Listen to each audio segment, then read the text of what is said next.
Isyarat kita, humor sufi, nikmat.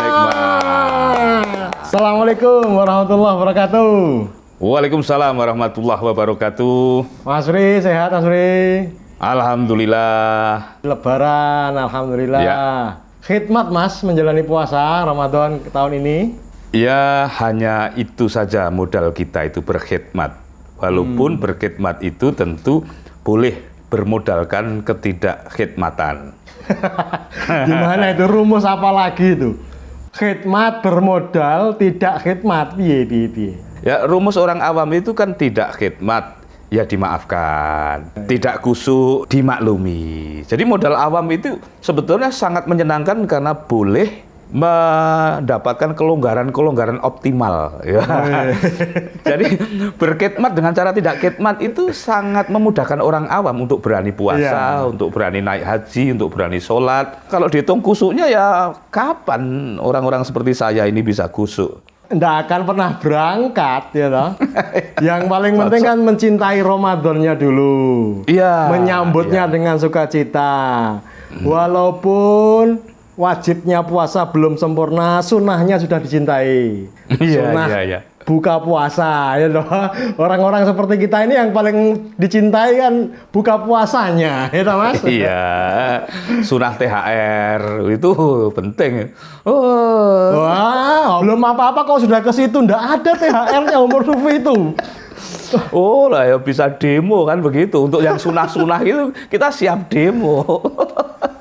Tapi selama Ramadan ini apa Mas yang tertunda Mas, yang tidak dikerjakan? Karena persoalan-persoalan tertentu lah, karena keadaan-keadaan yang beginilah. Hebatnya Ramadan itu malah bisa menggoda kita menunda banyak hal yang di hari-hari normal saja sudah kita tunda-tunda. Semakin tertunda ya toh? Semakin tertunda, karena kita punya gudang alasan. Dan kelaparan itu kan menakutkan toh Gus. Kelaparan itu kan boleh untuk melupakan apapun. Yang diingat hanya satu, kenyang saja. Iya. Nah, sedang lapar kok harus mikir target, mikir negara. Ya, wegah kan gitu. Jadi seluruh yang kita tunda-tunda di hari-hari normal itu mengalami eskalasinya justru ketika kita sedang lapar. Kita seperti mendapatkan dukungan Allah ya Mas ya, untuk menunda itu ya? Bukan dukungan tetapi opsi gitu ya. Nah kalau kita lalu memilih opsi-opsi walaupun disediakan, tetapi kita tidak memilih opsi yang itu, kok memilih opsi yang ini. Nah harga terbesar dari puasa itu. Wah. Ada pilihan yang ringan, mengapa memberatkan diri dengan pilihan yang berat gitu ya? Iya, coba kalau kita syuting humor sufi ini, muka-muka kita kan masih pucat. Iya. Muka bangun tidur. Kok ya ada yang nonton itu sebenarnya yang salah itu yang pada nonton itu. Ya tidur pun dihitung ibadah. Lapar kita ibadah, haus kita ibadah, ini istimewa betul ya. Ketika Ramadan berakhir kok rasanya ada eman-emannya, ada sayangnya ya Mas ya. Tapi kalau disuruh puasa terus sepanjang tahun ya nggak kuat orang-orang kayak kita ini. Saya khawatir kita ini beretorika kepada keadaan kita yang real ya. Misalnya Ramadan mau berakhir, kita ini sedih gitu ya. Terus ketika kita naik haji, wah kita akan berpisah dari tanah suci, kita sedih gitu. Padahal saya itu pernah paspor saya bermasalah dan saya ada kemungkinan tertinggal di tanah suci. Ya nangis aku Gus. Tetap pengennya pulang ya Mas? Wah pulang. Iya. Dan betapa banyak kita yang pulang itu lalu melakukan sujud syukur. Itu artinya saya sampai tidak berani untuk melakukan statement saya sedih meninggalkan ini, meninggalkan itu. Karena jangan-jangan saya sedang beretorika dengan keadaan saya sendiri. Tentu kalau saya sudah menjangkau level itu, saya akan sangat berbahagia. Tapi kalau saya belum menjangkau level itu, saya sudah berstatement seolah-olah saya ada di level itu, saya kan sedang bohong kepada diri saya sendiri. Iya. Ini sedang bohong juga nggak ini? Demi order. Jangan-jangan lagaknya begini padahal sebenarnya sedih. Menyimpan keimanan di dalam hati biar nggak kelihatan. Saking sampean tawaduknya. Kejujuran ternyata berlapis-lapis, kebohongan juga berlapis-lapis loh. Nah tergantung siapa lawan main kita. Kalau lawan mainku adalah kamu, aku antara bohong dan tidak bohong itu harus tidak jelas gitu ya. Kalau aku khusus di humor sufi ini memang menampakkan kebodohan karena aku adalah Iya. cerminan dari lawan bicaraku. Kalau lawan bicaraku bodoh, aku juga harus tampak bodoh. Jadi Iya, seolah-olah iya. tidak tahu apa yang dibicarakan. Kadang-kadang hang. Maksudmu yang kamu anggap bodoh itu tamu-tamumu toh, itu bukan co-hostmu toh. Jangan macam-macam loh. Tamu kita nanti ini, Kang Maman Suherman ini, cerdas sekali itu. Oh, itu jurnalis kawakan kita. Beliau juga seorang kriminolog, Mas. Bisa membaca kedipan mata maknanya apa. Bisa membaca bibir, mimicking itu. Bisa kelihatan ketika kita menahan napas karena deg-degan. Ahlinya beliau ini. Jadi saya peringatkan dengan sudahlah Iya. akhiri kebohongan itu. Jujur aja, apa adanya. Berarti kalau beliau itu mengkriminalisasi dirinya sendiri bisa rapi sekali ya? Rapi sekali. Penampakannya itu kebohongan full, tapi kita melihatnya kok sepertinya tulus, baby face gitu ya, tidak berdosa. Padahal ini seorang kriminolog ya juga mengkriminalisasi dirinya sehingga orang lain tertipu kayaknya. Ayo, Mbok kita daulat langsung saja. Kang Maman Suherman. Loh. Assalamualaikum. Aku buka dulu lah. Apa kabar? Alhamdulillah Mas. Baik.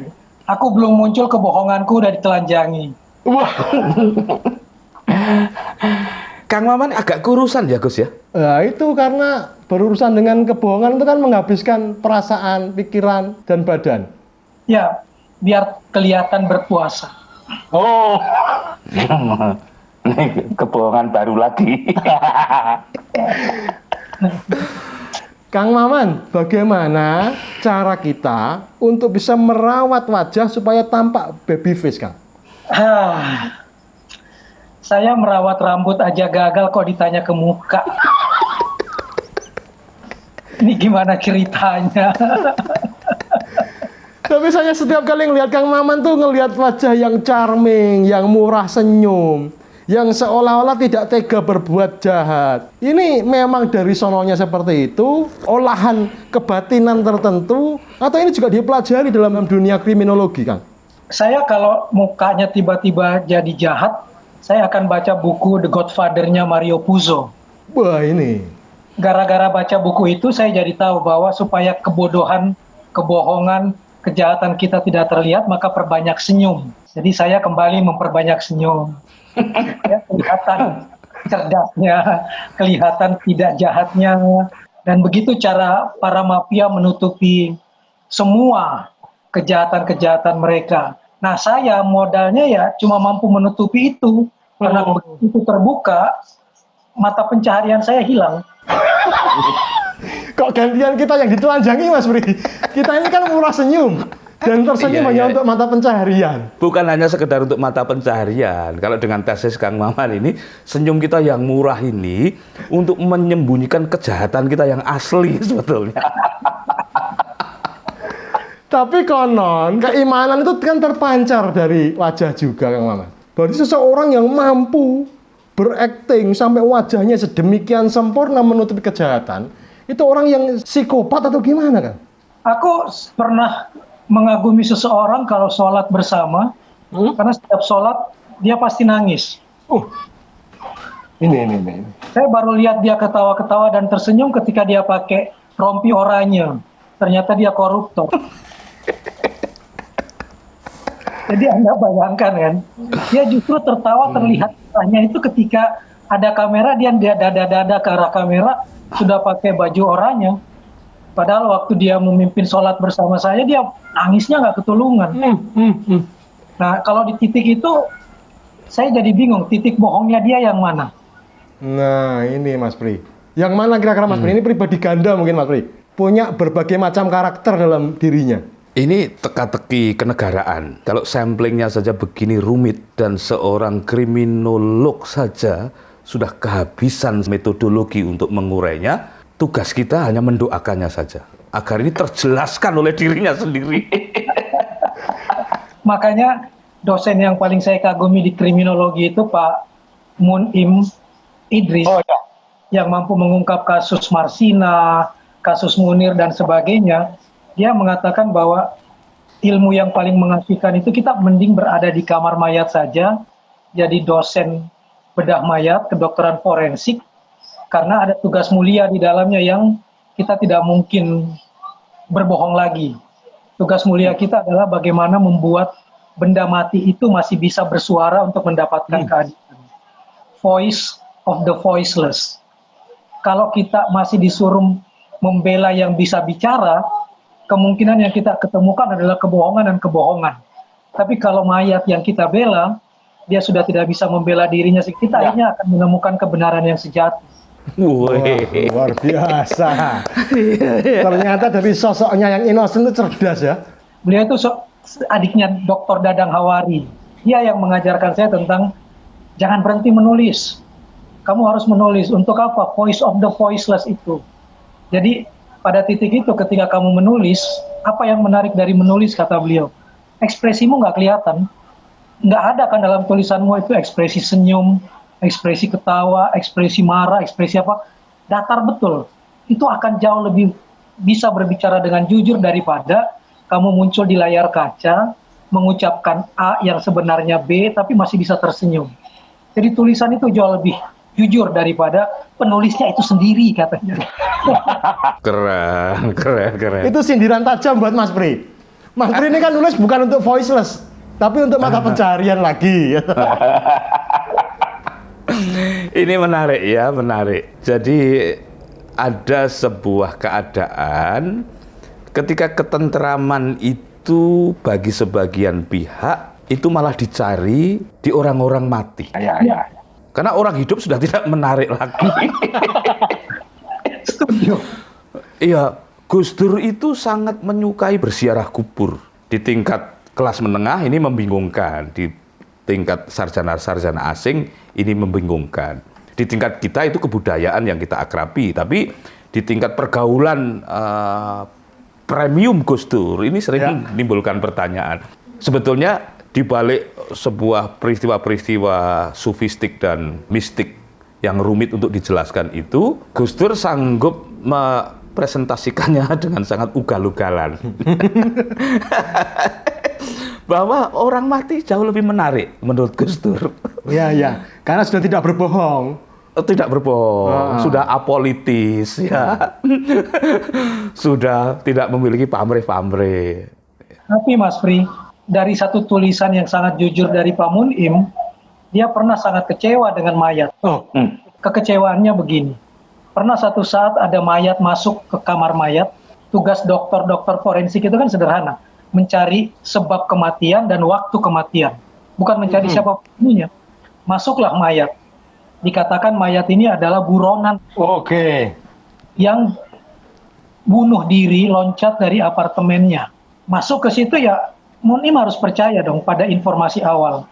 Tugas dia kan cuma ingin tahu mayat ini sebab matinya kenapa, jam kematiannya kapan, nanti untuk bahan penyidikan. Iya.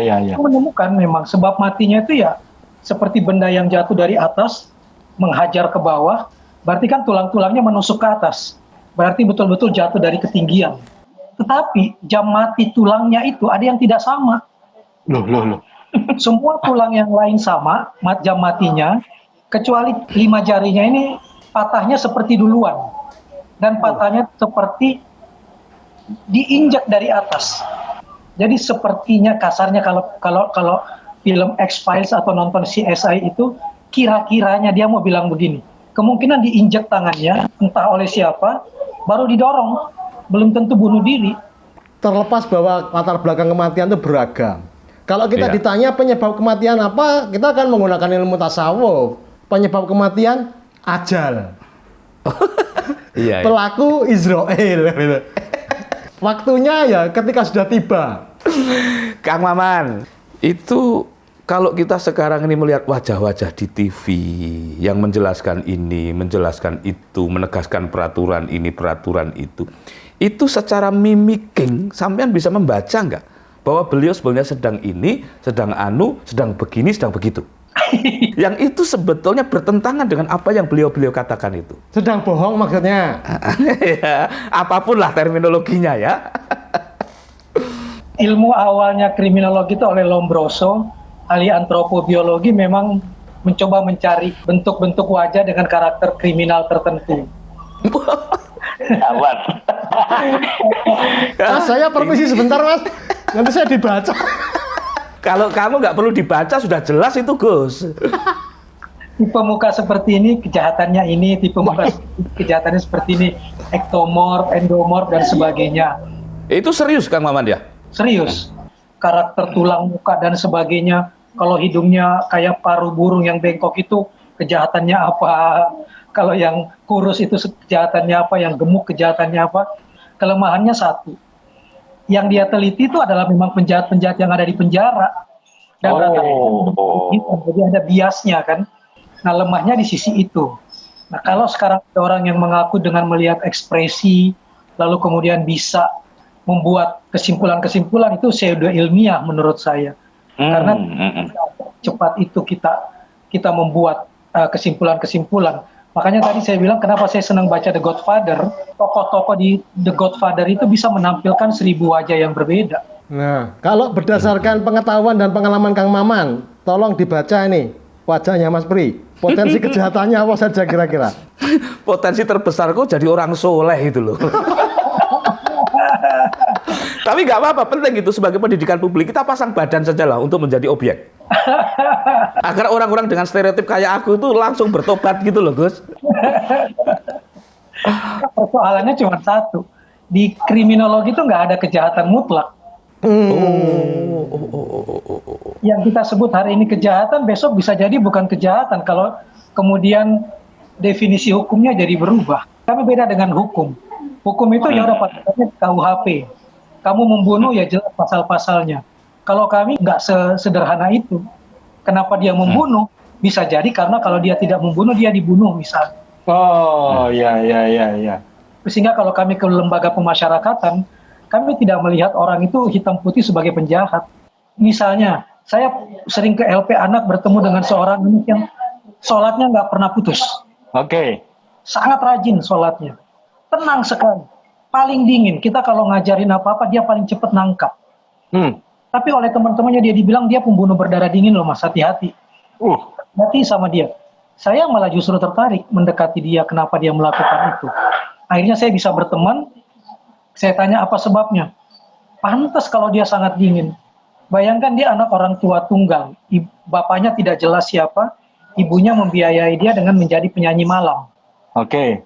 Setiap ibunya keluar rumah, dia cuma bisa ngintip dari jendela, melihat pamannya, setiap hari mengejek ibunya sebagai perempuan malam, menghinanya sebagai perempuan kerak neraka. Tapi setiap ibunya pulang bawa duit, pamannya itu minta duit untuk untuk makanan. Dia sakit hati melihat ibunya diperlakukan begitu. Sehingga satu hari dia datang ke ibunya dan dia peluk ibunya dan dia bilang, mulai hari ini ibu bebas, tidak akan ada yang menghina. Kenapa? Karena yang menghina ibu tiap hari sudah saya tebas. Dan dia melapor ke polisi. Melapor sendiri? Melapor. Pada titik kita ingin bilang anak ini penjahat. Kalau teknologi bisa berbeda perspektif kita tentang dia. Dunia yang keras ya Mas Pri ya? Dunia Kang Maman ini ya? Kang Maman ini wajahnya kan penuh konflik gitu di balik keteduhannya itu.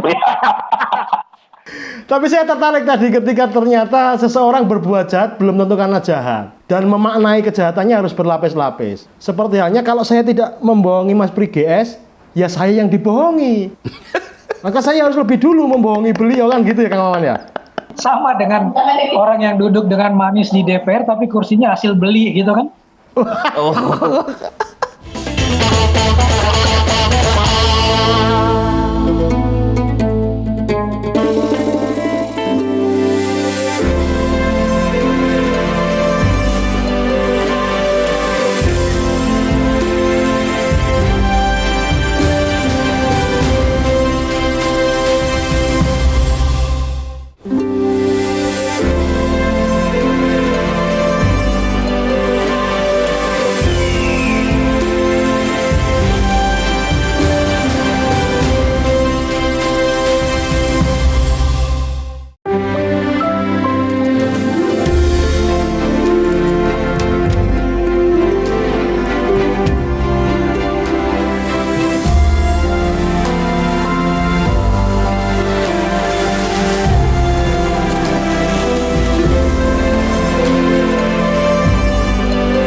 saya ingin Kang Maman berkontribusi dengan ilmu Kang Maman ini untuk membantu publik ya. Itu minumnya juga kebohongan itu tadi itu ya. Kosong. Menu apa itu? Publik ini Kang Maman di hari-hari ini kan butuh membaca banyak sekali tanda ya.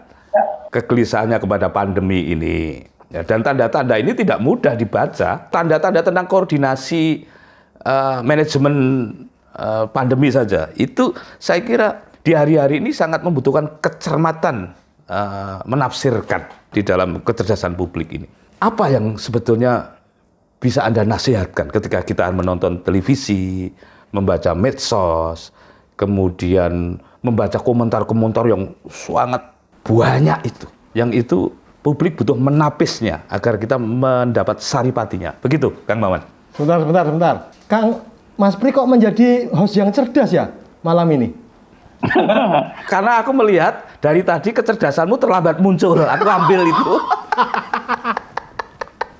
Aku jadi cukur rambut kalau gini. Itu sampai keluar cahayanya kepalanya Kang Maman. Ya. Saya langsung tiba-tiba membayangkan kalau ada seorang sufi ikut kuliah kriminologi mungkin dahsyat ya. Karena kemudian jadi berlapis pemikiran-pemikirannya. Jadi kalau kriminologi 3 lapis, 7 lapisnya sufi, 10 lapis kebenaran hakiki itu ketemu. Ya silakan undang kami jadi dosen tamu. Iya, harusnya nanti kita munculkan itu, apalagi kalau sudah masuk ke etnografi kejahatan Indonesia. Bagaimana kita membedah kejahatan dari sisi etnografi, sisi kesukuan, sisi karakter-karakter kedaerahan, dan sebagainya. Misalnya yang bagi orang bukan ilmiah, tapi bagi kami ilmiah, seperti sihir, mistik, mantra-mantra itu dipelajari oleh kami di etnografi. Seperti itu. Bagaimana orang di Sulawesi Barat kalau mengejar ikan terbang supaya dapat telurnya, dia punya mantra-mantra yang membuat ikan terbang itu syahwatnya muncul, lalu kemudian dia berkencan, lalu kemudian menghasilkan telur. Dan itu dipercaya oleh orang Sulawesi Barat. Saya boleh minta mantranya, Kang? Ada mantra memunculkan syahwat. Nah makanya, untuk ikan bangkit syahwatnya dan kawin dan telurnya kemudian jadi banyak dan bisa dijual. Keren. Percaya Sulawesi Barat di daerah Polewali Mandar misalnya. Sama dengan di kriminologi, kita tidak mudah menentukan orang jahat atau tidak karena kita bicara tanda. Kriminologi itu kan ilmu tentang kejahatan, sebab, musabab, dan akibat dari kejahatan itu. Kita harus tarik ke belakang terus-menerus sehingga nggak bisa ada kesimpulan tunggal dalam setiap sesuatu. Sama dengan corona ini misalnya. Ya. Saya menyikapinya seperti ini. Sejak tahun lalu pilkada, April, kita bebas betul dengan ujaran kebencian, mulut kita terbuka betul-betul. Yang kalau kita mau bilang sekarang, kalau bahasanya istri saya, ada yang lebih jahat dari corona, yaitu cangkem yang terus terbuka dan tidak pernah diam dan semua dilihat dari sisi yang jahat. Orang spesimen swab, orang rapid itu sudah dicurigai. Itu lebih menakutkan dari corona sendiri. Nah, ketika kemudian Tuhan datangkan pandemi ini, alam yang mendatangkan pandemi ini, kita disuruh pakai masker. Seharusnya kita menyikapi sebagai saatnya untuk lebih banyak tutup mulut. Karena kita sudah menyebar banyak virus dengan mulut kita, dengan ujaran kebencian, dengan hoax dan sebagainya. Yang lebih berbahaya daripada corona itu congornya. Itu yang lebih bahaya. Aku sudah deg-degan kalau yang ngomong Chandra Malik itu ketika ngomong congor itu akhirnya tidak nya tapi mu. Aku sudah deg-degan loh itu. Contoh yang paling sederhana saya selalu contohkan begini, Bo. Bayangkan ketika kita sudah terpecah antara kecebong dan kampret. Tuhan menciptakan manusia sempurna, kita cuma diturunkan, degradasi jadi 2 binatang, gitu kan? Anda bayangkan peristiwa di Rwanda, kalau kita nonton film Hotel Rwanda. Di sana pun kalau mau pemilu, suku Hutu dan Tutsi itu betul-betul seperti kita hari ini. Salah satu suku akan mengatakan, suku sebelah itu keturunan iblis, nenek moyangnya kecoa, boleh dibunuh. Kita sama nih, kecoa, kecebong, kampret, huruf K semua nih. Sehingga anak-anak itu bisa kemana-mana bawa parang hanya untuk nanya temennya, kamu suku mana? Alhasil apa? Korban kematian karena peristiwa politik itu 4 kali lebih banyak dari korban jatuhnya bom atom di Hiroshima dan Nagasaki. Mungkin kita disuruh stop dengan cara seperti ini, tidak mengalami nasib yang sama seperti di sana. Ya. Pakai masker kamu, tidak boleh banyak bicara karena lontaran-lontaran ludahmu ini berbahaya buat orang lain. Termasuk congor-congor kita ini. Bukan kita lah congornya. Ya itulah. Loh, tapi kan congor kita kan congor kencono, Gus. Coba kalau kita ini talkshow pakai masker kita nggak bisa ngomong kan, Ri. Tapi yang terjadi itu sebenarnya adalah kenyataan dari firman-Nya Allah sendiri. Laqad khalaqnal insana fi ahsani taqwim tsumma radadnahu asfala safilin, ya kan? Kita justru yang merendahkan diri kita, menurunkan derajat kita sendiri. Kira-kira ya kalau sampean mau ngundang saya ya stok modal omongan saya banyak. Karena belum ada jurusan kriminologi syariah. Terus Kang, sampean ngomong terus aja sampai akhir karena asik sekali sampean ini. Itu Makan honor buta itu berarti. Terus buta-buta nggak urusan, yang penting ada honornya. Terus Kang. Nah itu yang kemudian saya selalu berpikir, kapan ya kita berhenti saling menghujat di media sosial. Tadinya saya berpikir dengan terjadinya pandemi ini ada introspeksi di diri kita untuk berhenti. Ya. Toh kita sedang dikasih musuh bersama. Ya. Biasanya kan kata orang, bagaimana supaya kita bersatu kembali? Ciptakan Musuh bersama. Iya, betul. Ciptakan musuh bersama bernama Malaysia, Amerika, supaya kita bersatu lagi. Ya. Sampai sekarang belum ketemu. Sudah punya musuh bersama virus corona, tapi lihat media sosial, masih aja terus. Nah ini yang buat saya sangat menakutkan, sampai kapan kita akhirnya berhenti dan kemudian kira-kira alam akhirnya mengatakan dia sudah bersatu lagi, kami mundur deh, dia sudah baik lagi gitu kan. Kapan Mas Pri, kira-kira Mas Pri? Kapan kita akan berakhir merendahkan derajat kita sendiri? Kita tidak seyogyanya gegabah mendikte pemilik hukum. Kita hanya bisa menghibah-hibah dengan cara kita tidak menjadi faktor pemberat. Yang disebut kita itu juga nggak usah banyak-banyak. Mungkin karena kita ngundang Kang Maman. Kita kan nggak ngerti kalau Kang Maman akan ngomong sebaik ini. Aku nggak menyangka kalau Kang Maman itu sepinter ini loh. Ya. Dan saya nggak nyangka dalam sekejap pernyataan-pernyataan Mas Pri itu udah kayak profesor kriminologi. Jangan dipuji, jangan.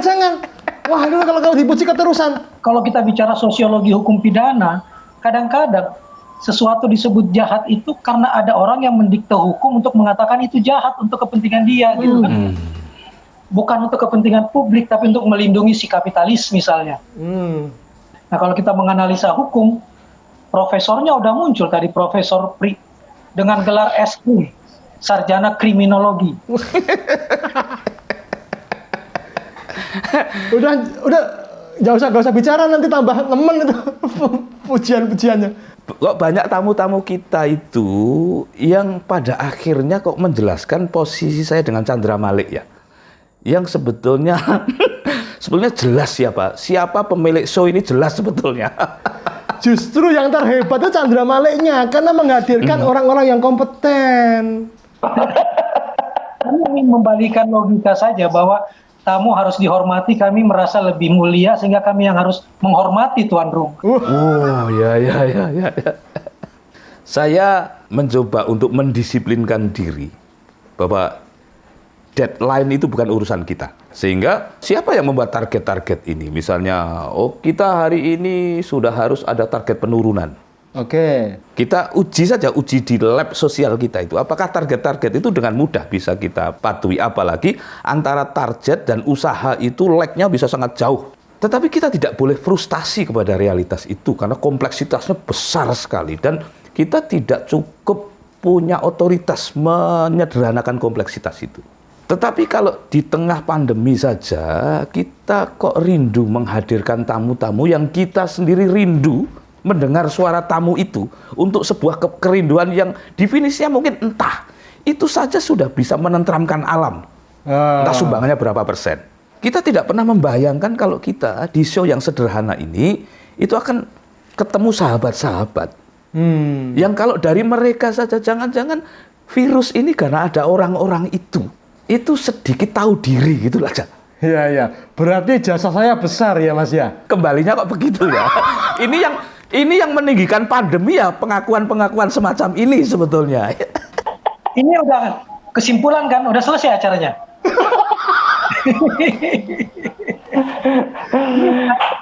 Saya ingin mengajak sahabat-sahabat ini, apapun situasi keberatan-keberatan di luar, kekeruan di luar itu, bisa tidak kita menjadi bagian dari penjernihnya, sekuat yang kita bisa. Ini saya kira pilihan-pilihan yang lebih menarik. Kalau ini sudah bukan panggilan teknikal, bukan panggilan manajemen, bukan panggilan politik, ini sudah panggilan moral. Setuju. Contoh yang paling sederhana ini kalimatnya Mas Pri, kayak saya belajar penologi, ilmu tentang penjara. Indonesia itu punya konsep penjara yang paling berbudaya menurut saya. Penjara itu kan kata dasarnya jerah, bikin orang jerah. Ya. Ya. Filosofinya itu balas dendam, bikin dia jerah, bikin balas dendam, bikin takut. Tokoh besar di Indonesia mengubah, tidak boleh seperti itu. Wah, namanya bukan lembaga penjara, tapi pemasyarakatan. Bikin mereka bagaimana caranya mengembalikan dia ke masyarakat supaya bisa kembali berguna. Mulia sekali kan? Ya. Nah, yang dijelaskan tadi oleh Mas Pri menarik betul. Kadang-kadang nilai kita sudah benar, tapi kemudian ketika pelaksanaannya yang tidak.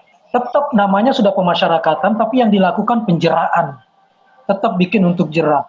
Filosofinya penggentar jeraan. Deterrence betul-betul. Orang melakukan prank, kemudian ketangkap di prank juga di dalam. Ya, ya. Bukan sebaliknya.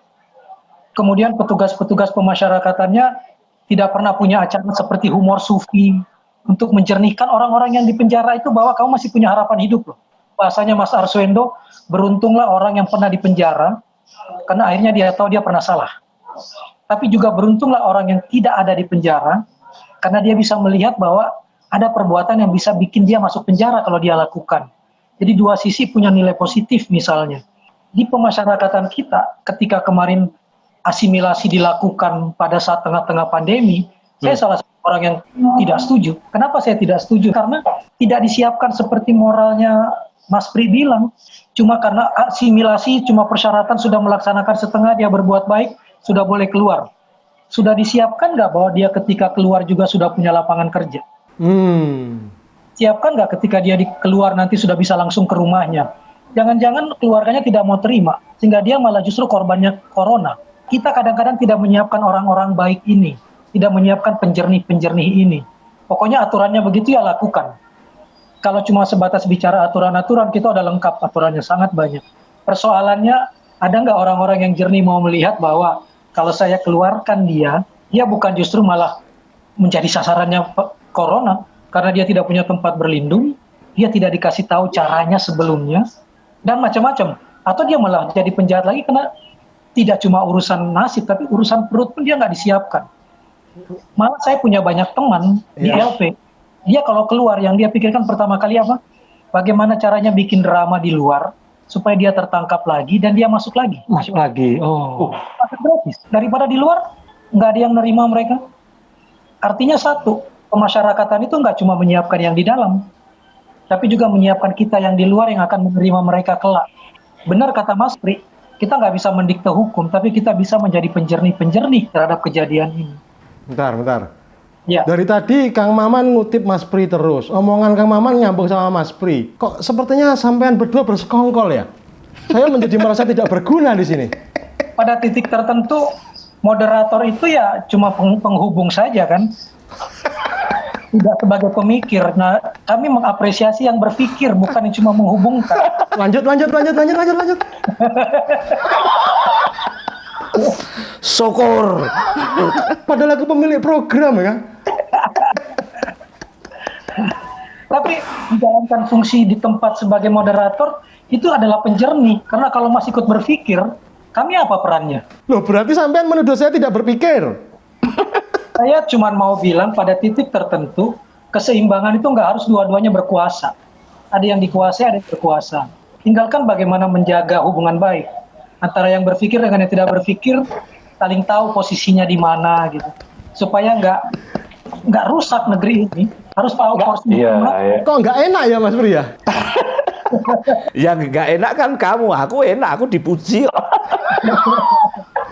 Tapi Kang Maman, penjernih ini apa juga bisa konsisten dalam menjalankan fungsinya? Jangan-jangan menjaga air tetap jernih itu sama susahnya dengan membuat kekeruhan. Nah, itu yang di kriminologi selalu dianalisa. Kalau hukum itu lentur dan kemudian melihat siapa yang ada di hadapannya, pertanyaan dari Chandra Malik akan muncul terus. Berarti pertanyaan saya cerdas ya? Cerdas. Oh, alhamdulillah. Bicara tentang kepastian hukum, selama kita betul-betul sangat lentur dengan hukum kita, ya begini yang muncul. Sama dengan PSBB, dilarang mudik di darat, di udara terbang.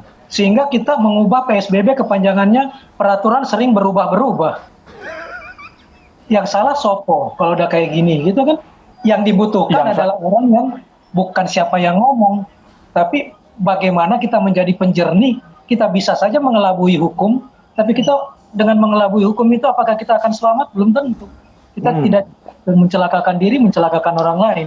Coba Mas Pri dijawab, siapa yang salah kalau begitu? Mudah. Yang salah adalah yang salah itu. Ya. Berat.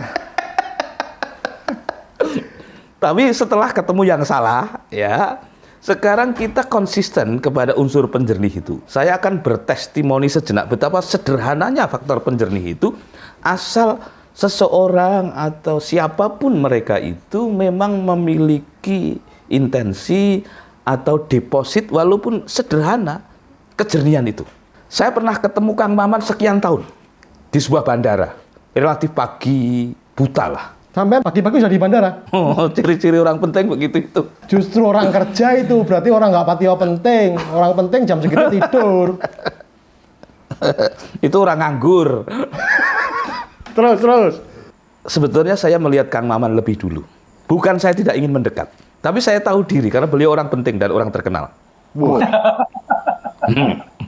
Tetapi entah energi seperti apa, Kang Maman menyapaku lebih dulu. Lalu kami bersilaturahmi di ruangan itu dengan cara darurat, karena itu tempatnya memang tempat darurat. Terus dari obrolan-obrolan kecil itu membuktikan bahwa kejernihan kecil di sini itu akan menjadi badai kejernihan di sana. Bahasanya. Itu yang disebut butterfly effect itu. Orang Indonesia di saat-saat ini kritikal sekali harus mempercayai ini. Karena kita dengan modal kejernihan sederhana pun harus membahagiakan dan merayakan energi kejernihan ini. Agar menjadi terapi kebangsaan. Di sela-sela kami ngobrol soal buku, ngobrol soal ini, soal itu, Kang Maman menyebut sebuah nama yang itu nama itu akhirnya membawa aku ke sana. Nama seorang guru rohani yang waktu disebut itu aku belum mengenal siapa beliau itu. Berarti bukan saya ya? Kan sampean kenal saya. Loh, kamu kan muridku, jadi ini ilustrasi ini. Beliau adalah guru sekumpul. Oh ya, Kalimantan. Di Banjarbaru. Ya. Saya tidak tahu kenapa Kang Maman menceritakan ilustrasi beliau itu kok terekam. Padahal itu adalah bukan core diskusi kita Kang Maman ya waktu itu ya. Hanya sekelebatan saja. Tetapi itu adalah bimbingan-bimbingan kejernihan. Diskusi kami itu lalu kesini sampai ke Guru sekumpul. saya dianugerahi Allah berziarah ke makam beliau di Banjarbaru itu. Itu menggentarkan aku Kang Maman, menggentarkan karena wajah sampean jadi terbayang, lengkap dengan gundul sampean itu. Itu panjang, itu hitungan tahun loh Gus.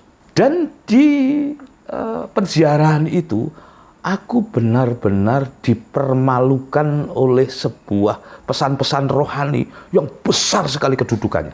Yang itu di hari-hari ini sangat menjadi terapiku untuk melawan seluruh tekanan ini. Apa itu? Oh, nggak usah saya ceritakan, itu sufisme tingkat tinggi. Kang Maman nggak akan paham. Iya, kalau Kang Maman paham, kamu yang nggak paham.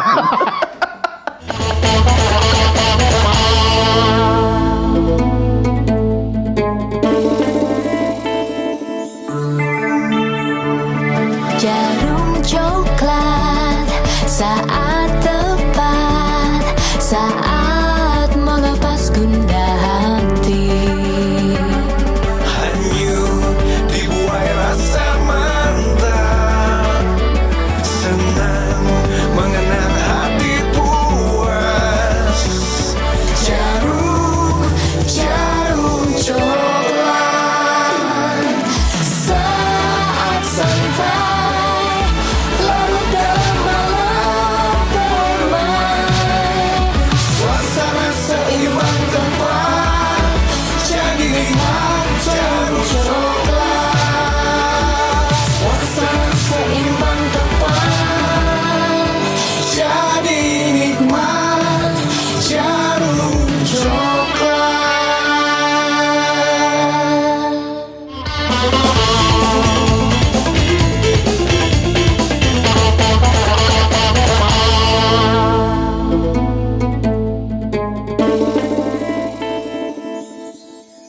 Kalau demikian berarti kita itu butuh tokoh-tokoh penjernih, Kang Maman. Nah, sedangkan kita hari demi hari mengalami kehilangan demi kehilangan, para tokoh-tokoh penjernih berpulang. Mungkin memang terjadi regenerasi, akan muncul tokoh-tokoh penjernih berikutnya. Tapi kira-kira karakteristik penjernih yang bisa kita tokohkan tuh yang seperti apa?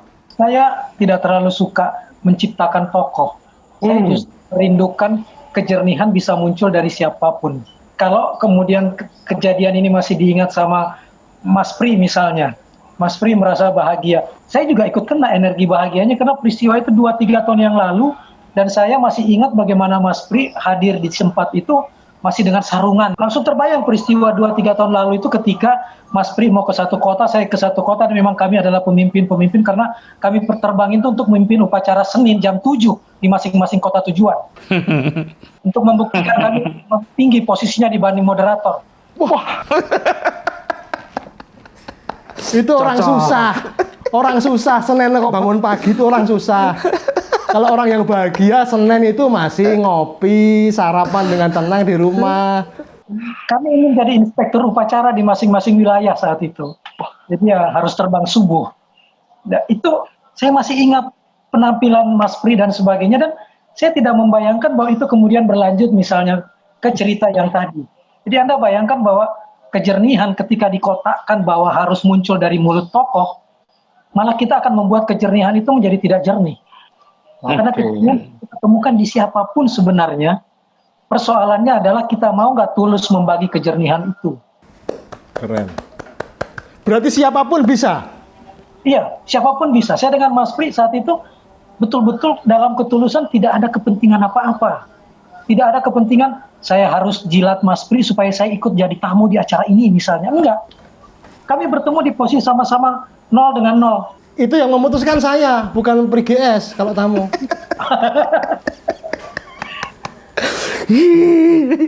Dengan ketemu Gus Chandra Malik misalnya, yang akhirnya kita ketemu di tempat yang lebih mewah di Pondok Indah Mall itu, gitu kan?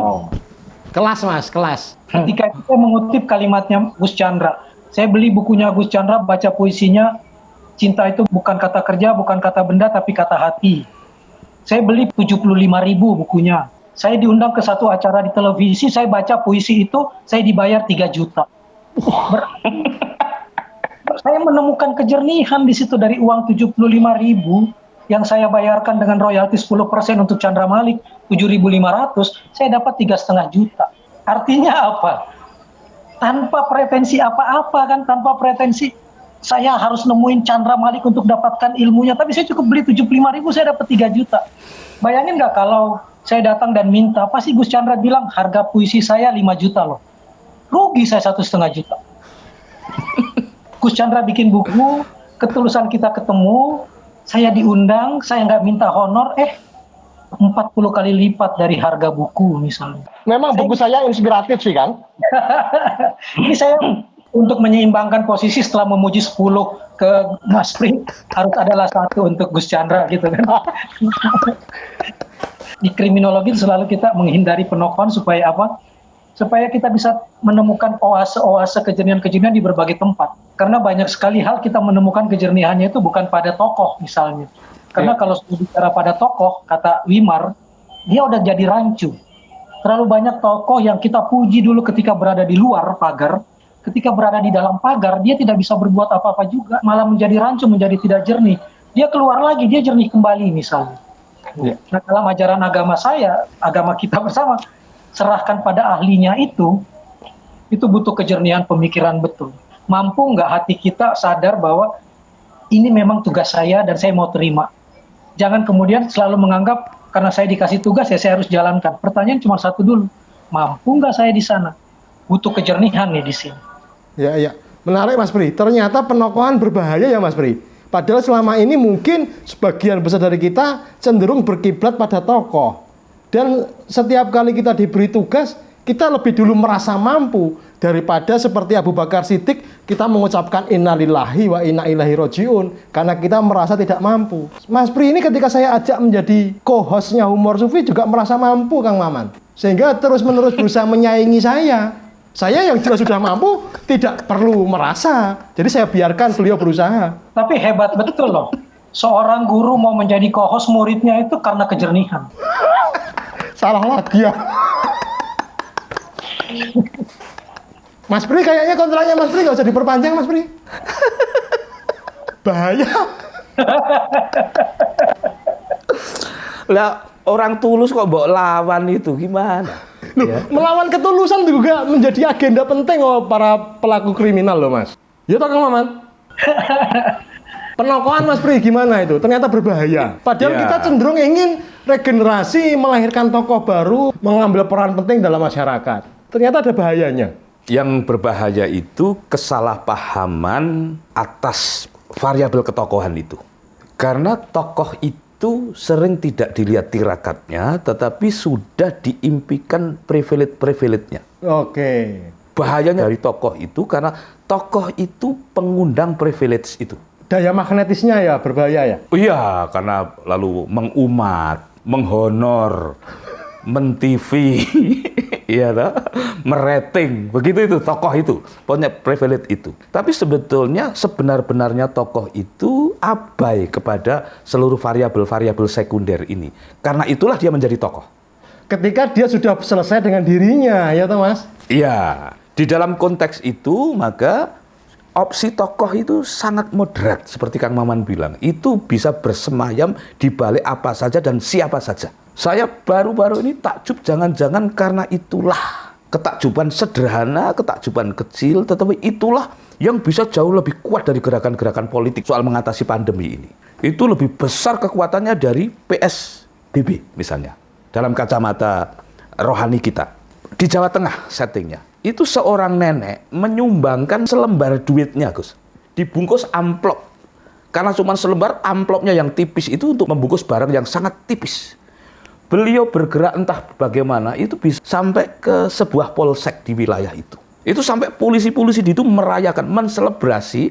Karena nenek ini ingin menyumbangkan duitnya yang selembar ini untuk mengatasi pandemi ini. Dan bahasanya sangat-sangat khas nenek. Beliau menyebut ini untuk membeli tablet untuk mengobati cucu-cucuku yang sedang sakit itu. Sakno, kira-kira gitu. Ini benar-benar menimbulkan rasa haru Pak Polisi di situ. Pak Camat datang untuk menerima sumbangan satu amplop ini. Itu saya kira perayaan besar kebangsaan. Artinya sebenarnya orang-orang ini memiliki kejernihan tertentu ya, tanpa dia ditokohkan atau tanpa dia menjadi tokoh ya, Kang Maman ya? Energi kejernihannya itulah yang kemudian betul-betul membuat yang lain jadi ikut. Kalau sampai cuma sekedar menjadi tokoh, lalu kemudian apa yang diucapkan tidak membuat vibrasi energi positif pada yang lain, maka tokohnya itu adalah tokoh yang semata-mata ditokohkan tapi bukan tokoh dalam arti yang sejati. Kalau seperti para selebriti yang kemudian ketika menyumbang mengundang wartawan gimana, Kang? Saya tidak ingin berpraduga buruk. Saya cuma ingin mengajak bahwa kadang-kadang karena mereka juga dititip sehingga harus memberikan bukti bahwa sumbangannya sudah sampai. Sehingga harus diumumkan. Jadi saya nggak bisa menilai bahwa ini untuk selebrasi perayaan supaya dia tetap ngetop, tetap populer dan sebagainya. Karena ada hal-hal yang harus dia sampaikan juga sebagai pertanggungjawaban publik misalnya. Yang kedua, yang paling sederhananya adalah daripada dia memberi contoh ngeprank yang merusak, lebih bagus dia ngeprank yang baik seperti itulah. Jadi itu bukan pamer ya Mas Priya? Kita makin tua ini kan makin tidak tega untuk melihat sebuah objek itu dengan kacamata yang tunggal gitu loh, Gus. Iya. Karena kalau kita main mutlak-mutlakan, main tunggal-tunggalan, itu stres saja orang Indonesia itu. Setuju. Berarti ada berbagai sudut pandang. Kalau mata angin aja ada 4, minimal harus ada sudut pandang itu 4. Kalau lebih banyak lagi ada 8 mata penjuru, harus ada 8 sudut pandang. Semakin dewasa seseorang, semakin arif bijaksana menentukan suatu hal dari berbagai sudut pandang. Gitu Mas Priya? Persis, karena kita ini misalnya melihat simbol-simbol komunikasi pemerintah. Itu akan ada yang mencitrakan sebagai tidak tegas, ragu-ragu, kurang koordinasi. Nada-nada itu kalau langsung kita percayai saja, tidak menghitung kompleksitasnya, kan berarti bahwa kritik-kritik itu salah. Bisa jadi kritik itu benar. Tapi kritik ini tidak selalu menjangkau kompleksitas realitas yang sangat bertali-temali itu. Sehingga kita memiliki kebiasaan-kebiasaan melakukan apa ya? Kalau sirup itu kan ada ekstraknya, ada biangnya gitu loh, Gus. Lah kalau biangnya itu sudah keliru, wah kita hidup di dalam kekeliruan yang beranak pinak luar biasa. Nah, pandangan-pandangan yang memiliki multidimensi itu membuat kita mungkin masih bisa bahagia dengan seluruh Indonesia dan kekurangannya itu. Ya. Misalnya, saya sering berandai-andai di tingkat awal itu kayak menghibur diri, tetapi saya kemudian merasa bahwa hidup di Indonesia masih menarik. Coba ini lockdown ketat itu. Apa aku ya kuat ya? Aku memang bisa mengurung diri 3 bulan di rumah, sangat disiplin. Aku sebagai manusia intelektual di satu sisi sangat disiplin. Keluar pagar saja enggak. Gila, ini mengurung, wah beratnya Gus. Berat sekali. Karena tetanggaku cantik-cantik. Kenapa aku dimungkinkan berdisiplin di dalam rumahku, bahkan di dalam pagarku itu? Ada mata rantai yang masih hidup dan diperbolehkan hidup di luaran, yang itu sebagian orang bisa distigmakan sebagai tidak hati-hati, tidak disiplin, ceroboh. Kalau aku tidak ikhlas kepada seluruh stigma itu, siapa yang mengirim makanan ke rumahku? Siapa tukang sayur yang setiap jam 6 itu sudah muncul padahal dia 20 kilo dari rumah? Mustahil lockdown dia ya. Dia harus menjalankan fungsinya. Mungkin inilah rezeki keindonesiaan yang masih harus kita prasangkai dengan lebih lunak gitu loh. Baliknya ke prasangka ya Mas ya. Tidak hanya negatif estimate, tapi juga harus positif estimate. Nah, Kang Maman ketika mendatangi saya juga menyambut Kang Maman itu hitung-hitungan apa sebetulnya? Saya tidak mendekati Kang Maman, itu karena Kang Maman orang terkenal. Nanti aku dikira ngarep. Tahu diri ya, bagus. Tahu diri, nggak enak. Tapi ternyata kami sama-sama saling mengenolkan diri kami. Menarik nih, menarik. Coba kalau seluruh dari kita ini, nggak usah seluruh lah, makin banyak kita dan teman-teman ini memandang Indonesia sambil mengenolkan prasangka-prasangka kita kepada Indonesia. Bahwa Indonesia punya kekurangannya, wah nggak usah diomongin. Kalau mikir itu stres juga kadang-kadang saya ini. Iya. Kang Maman, ini menarik Kang Maman. Mengenolkan diri, ya ini momentum Idul Fitri juga ini. Momentum kembali kepada fitrah kita. Kalau menurut Kang Maman, apa saja yang dibutuhkan untuk bisa sampai pada tahapan mengenolkan diri? Saya suka dengan kalimat bikin nol dan nol, karena nol itulah kejernihan. Karena itu jugalah saya menggundulkan kepala saya supaya terlihat nol. Dan kalian kapan? Pertanyaannya cuma itu. Bukan karena mengenolkan, itu karena rambut tidak tumbuh. Itu adalah semiotika rambut brodol itu.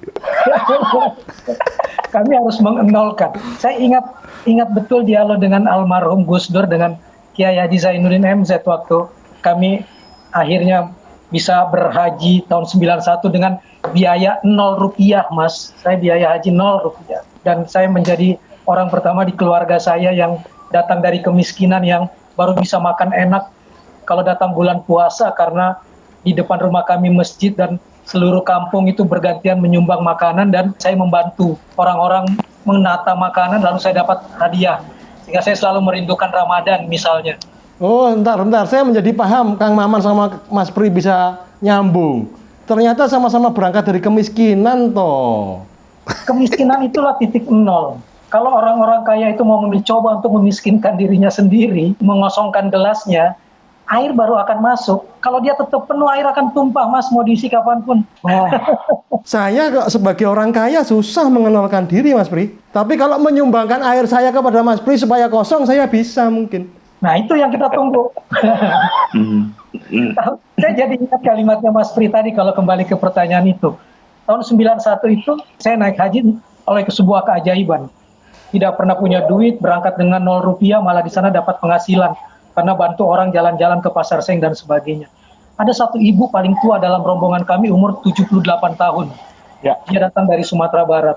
Lemah sekali fisiknya, kita selalu khawatir dengan dia. Tapi orangnya tenang. Satu hari, dia jalan melapor ke Pak Kiai, Kiai muda, menangis-nangis membawa kertas. Kenapa dia menangis-menangis? Dia bilang, saya telah berbuat dosa besar karena menginjak Al-Quran di pasar. Al-Qurannya mana, dia kasih lihat. Sekejap ruangan itu penuh dengan tawa. Karena yang dia injak itu koran. surat kabar yang terbit di kota Makkah. Bertuliskan huruf Arab. Iya, tulisannya Arab, dia kira Al-Quran. Semua menertawakan dia, kecuali satu orang, Pak Kiai itu. Saya nanya ke Pak Kiai itu ketika orang sudah bubar, kok Pak Kiai tidak termasuk orang yang terpancing untuk ketawa ya? Begitu susah Pak Kiai ketawa, saya melihat dari sisi lain, Man, kata dia. Bayangkan nggak bahwa ibu itu menginjak koran saja nangis. Gimana kalau yang dia injak Al-Quran? Harusnya kan kita ambil dari sisi itu. Jangan-jangan perempuan ini memang orang suci, Man.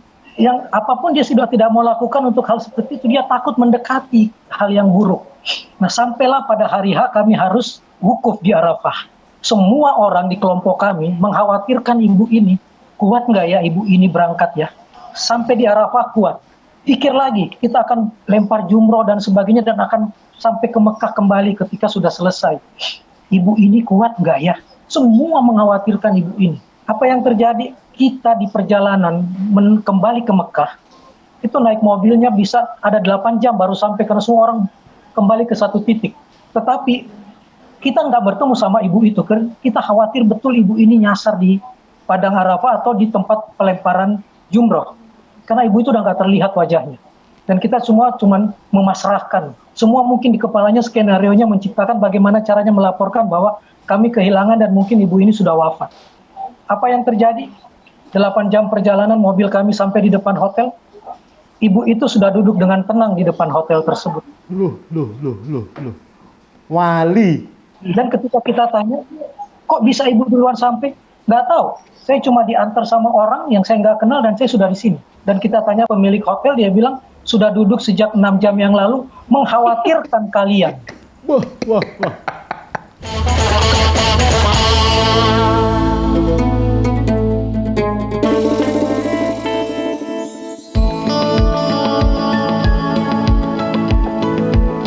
Jarum coklat saat tepat, saat melepas gundah hati. Hanyut dibuai rasa tak senang mengenang hati puas. Jarum coklat saat santai larut dalam malam. Suasana seimbang tepat. Jadi nikmat jarum coklat.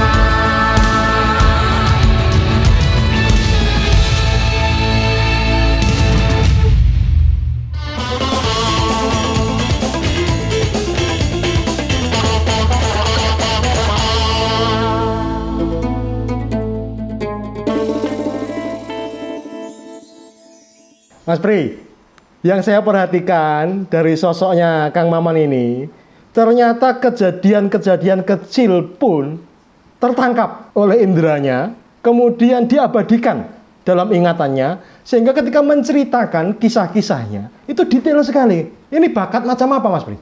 Ya, sebetulnya selain apa yang kita diskusikan tentang kriminologi, tentang ilmu hikmah, sebetulnya ini adalah harta karun yang sering terlupakan kita juga sebagai deposit bangsa ya. Apa itu? Storytelling. Bangsa-bangsa yang menakjubkan itu selalu artikulatif, bahkan menceritakan soal-soal yang sederhana, ya. Sehingga ngobrol pun itu artistik gitu ya. Apalagi filmnya. Apalagi musiknya, obrolannya saja artistik. Bangsa yang artikulatif itu. Nah, penyumbang artikulatif itu sekarang ayo kita bongkari. Tamu-tamu kita itu kan kita rindukan karena sumbangannya itu. Ya, Ada sumbangan ADMS di tingkat musikalitas yang kita harus mengartistik lewat unsur bunyi-bunyian. Karena bunyi itu juga struktur. BP, pemain bola. Wah, karena sepak bola itu organisasi. Itu bukan hanya sekedar giring-giringan, tendang-tendangan, tawuran yang menang saja pasti yang terorganisir. Pak Lukman, Hakim Saifuddin. Pak Lukman, wah, birokrasi itu adalah sebuah manajemen tinggi. Maka kalau birokrasi tidak diisi oleh birokrat-birokrat yang artis birokrasi, ya berat. Cak Lontong. Wah, humor itu sufisme. Ternyata kita ini berjasa besar ya Mas, mengumpulkan orang-orang hebat. Waduh. Jangan-jangan kita ini wakil-wakil bangsa ya, guru-guru bangsa kita ini. Kang Maman sendiri kalau ngelihat humor sufi seperti apa Kang Maman? Saya baru 2 hari lalu tiba-tiba dikirim Masnawinya Rumi, dan begitu baca Masnawinya Rumi dilihat potongan-potongan humor sufi ini, kok di dalamnya ada Calontong, di dalamnya ada Lukman Hakim Saifuddin, di dalamnya ada BP, di dalamnya ada Ivan Lanin dan sebagainya. Artinya kembali ke titik tadi, semua orang-orang yang nobody itu ataupun somebody itu, kalau dia mau menolkan dirinya dan masuk di dalam oase-oase sejernih tempat ini, Indonesia itu indah sekali. Kita lepaskan semua baju kebesaran kita sebagai manusia, muncul di sini bicara dengan santai seperti ini. Kita butuh hal seperti ini. Ruang-ruang ini yang kadang-kadang tidak ada di tempat kita. Ruang-ruang ini yang disekat-sekat, di mana yang diundang itu hanya karena kriteria dia bisa viral atau tidak, dia bisa dapat rating atau tidak, dia mau bicara apapun, padahal bukan bidangnya. Itu yang paling menakutkan buat saya. Nah, kenapa humor sufi menjadi jernih? Karena Calontong bicara dari dunianya dia, Adi MS bicara dari dunianya dia, Ivan Lanin dari dunianya dia, BP dari dunianya dia, saya dari dunia saya. Nggak dipaksa untuk masuk ya bicara ini. Menakutkan kalau kita kemudian dipaksa masuk dan disuruh bicara apapun yang bukan dunia kita, sehingga kita jadi so tahu. Dunia televisi kita dipenuhi orang-orang yang jadinya bicara apapun dia sepertinya bisa. Nggak akan ketemu kejernihannya lagi. Justru memperkeruh ya? Malah memperkeruh. Karena tidak berbasis ilmu lagi. Setiap orang dikasih oleh Tuhan kemampuan masing-masing dengan segala kemampuannya untuk saling melengkapi. Kalau dia sudah menguasai semua bidang, orang lain udah nggak ada artinya. Kejernihan menjadi makin hilang karena orang cuma lihat dia mampu mendatangkan rating semata, mendatangkan uang semata. Nah, persoalannya uang itu nggak pernah kembali ke titik nol, itu bahayanya. Ya.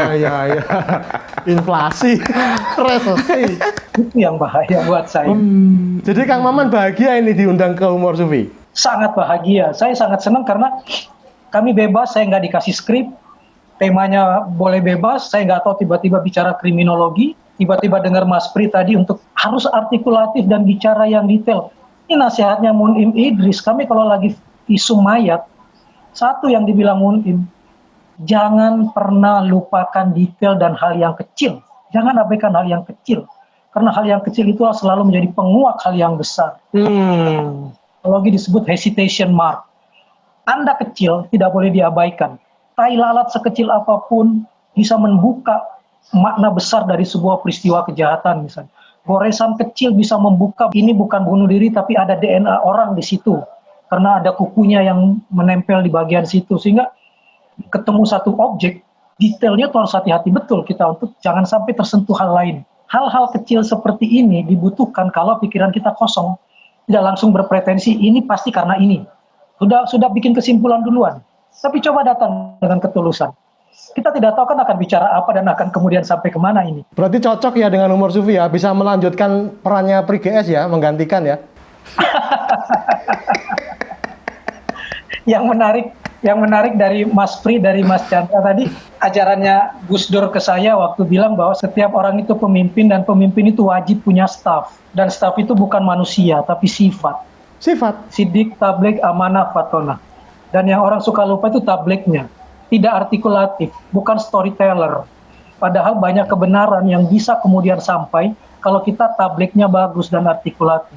Itu pujian kepada saya atau Pri GS? Pada ruang acara ini. Mas Chandra punya staff, Mas Pri punya staff. Lah saya jadi terlihat pintar kan karena ngobrol dengan sampean-sampean. Wah, setuju lah itu. Kalau saya tidak dikasih ngobrol ya saya jadi bodoh. Mau jawab apa? Atau dikasih pertanyaan yang bukan ruangan saya yang saya pahami. Jadi bodoh lah saya. Jadi sebenarnya kita ini membutuhkan ruang-ruang dialog, membutuhkan cengkrama yang jujur, yang tulus, yang jernih, yang tahu kapan harus berhenti bicara dan mendengar ya Kang Maman ya. Kemudian menghargai pendapat, menghargai perbedaan, dan bisa saling belajar. Kira-kira begitu? Ya, dan tidak basa-basi mengundang, tapi sudah punya kesimpulan di akhir. Jadi cuma meminjam mulut kita untuk membenarkan kesimpulan dia. Dan itu banyak terjadi talk show televisi. Kesimpulannya udah disiapkan. Nah ini kan yang bahaya. Yang kita butuhkan kan kejernihan masing-masing, lalu kemudian kejernihan ini menyatu, lalu lahirlah pohon-pohon kejernihan kan. Mas Pri kan ngomong gitu kan tadi. Mas Chandra juga ngomong seperti itu kan. Malam ini kita panen pujian, Mas. Tapi hati-hati karena pujian itu sebenarnya hanya pujian yang bersembunyi di belakang huruf P. Dan huruf P itu palu, tekok gitu. Kalau salah tinggal diketok. Mas Pri, kalau jenengan ngelihat televisi, ngelihat juga Kang Maman. Di salah satu acara beliau selalu ngambil peran membacakan notulen. Menurut sampean itu kesimpulan atau materi pembelajaran berikutnya? Ya ada banyak opsi sudut pandang kalau melihat Kang Maman dan segenap anak turun kegiatannya termasuk yang di acara televisi itu. Bungkus besarnya ya cari nafkah biasa seperti kita itu. ini kejujuran. Loh, kami dari awal memang sudah jujur mencari nafkah. Karena cari nafkah itu sudah indah gitu loh. Di sebelah nafkah itu ada istri yang sangat berharap, sangat berdoa. Kalau kita sedang melucu di televisi, istri sedang tegang di rumah itu. Setuju. Ini seperti pernyataannya Calontong bahwa tugas utama komedian adalah membuat orang tertawa. Tapi tugas paling utama adalah membuat keluarganya bisa makan. Jadi melihat apapun, kalau aku sudah berempati kepada bungkus besarnya, selesai itu judgement itu. Menjadi bisa memahami ya, Mas ya. Apapun lah, itu mau nggak lucu, mau nggak tidak cerdas, aku cintai dengan seluruh ornamen-ornamennya itu. Karena ada keindahan yang sudah sampai dulu di hatiku itu. Ini pasti persoalan nafkah keluarga. Oh itu jihad besar itu. Lah gimmick-gimmicknya menjadi tidak penting. Gimmick itu ya kewajiban syariat saja toh. Sudah begitu. Loh, saya nunggu kelanjutannya. Saya pikir cerdas banget jadi bisa ngomong panjang. Tergantung honornya.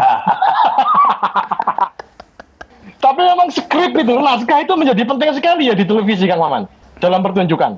Saya orang yang waktu diminta bikin acara, entah itu di Indonesia Lawak Club atau di Q Answer, saya bikin persyaratan. Saya tidak mau didikte harus membuat kesimpulan apa, titipan sponsor apa, iklan apa di dalamnya, saya nggak mau. Padahal waktu era-eranya kampanye, pilpres atau pilgub dan sebagainya, bisikan dari luar itu, Kang, boleh nggak kalimatmu satu alinea nyebutin ini aja, ada uang 60 juta untuk Kang Maman. Itu menggoda. Mbok ya diserahkan kami saja, kami mau mengucapkannya. Oh iya ya. Kalau nilainya segitu kita nggak usah satu kata atau satu kalimat, itu beralinea-alinea aja sanggup kita di ruangan ini. Ke umur Sufi 1 jam ngomong itu. Persoalannya satu, saya belum ketemu pembenar seperti yang diucapkan Mas Pri, bahwa payung besarnya cari nafkah harusnya jalanin. Itu saya belum ketemu. Kenapa baru sekarang setelah saya sudah tidak muncul di acara itu? Persoalannya. Jadi nggak ada pembenar saat itu. Coba ada pembenarnya saat itu, aduh aku terima. Jujur banget ini. Dengan kondisi seperti itu, setiap ketemu dengan mereka, saya bisa tegak kepala.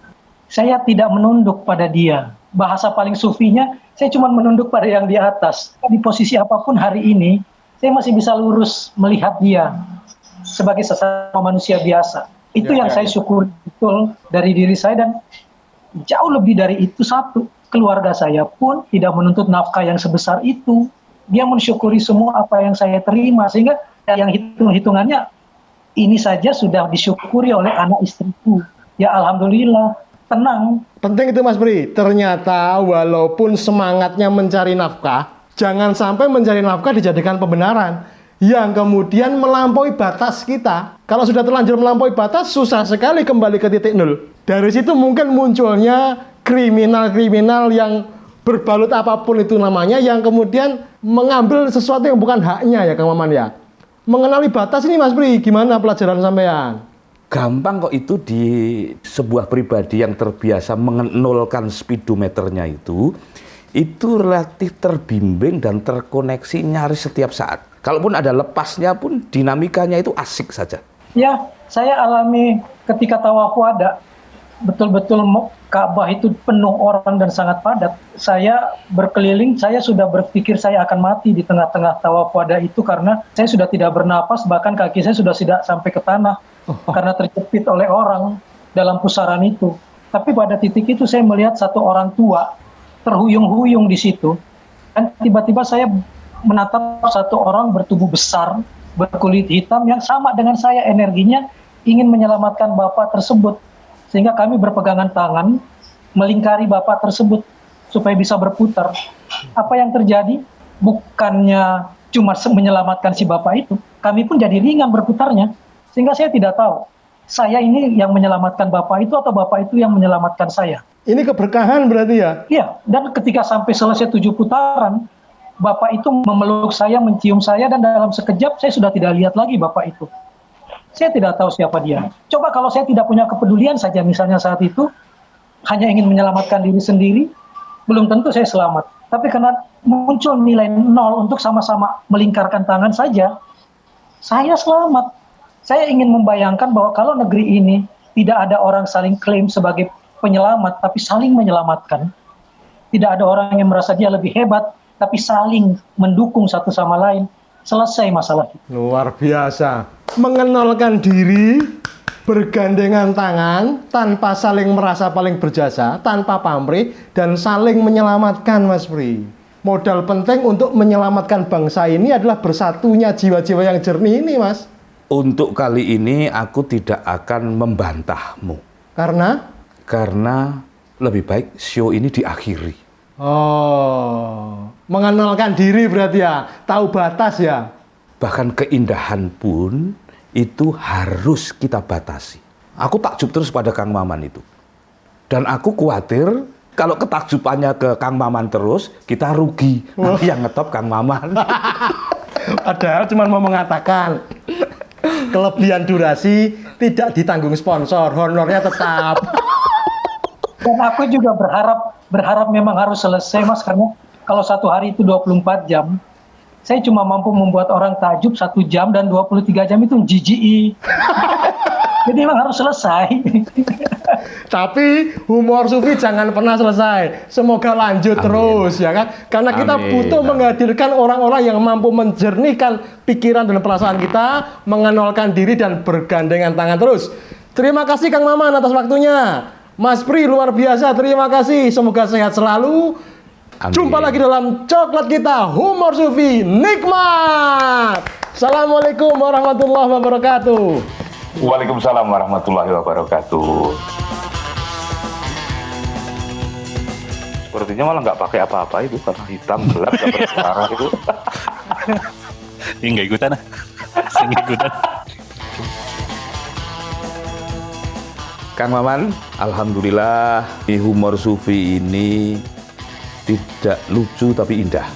Seharusnya acara humor di televisi itu seperti ini, karena bukan harus ngakak. Kalau humor tidak harus ngakak, ngukurnya bagaimana? Kalau kita pulang dengan kelegaan, semuanya lega, itu ukuran yang paling bagus.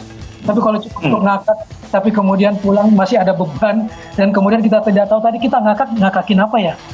Berarti kita masih gagal bikin humor.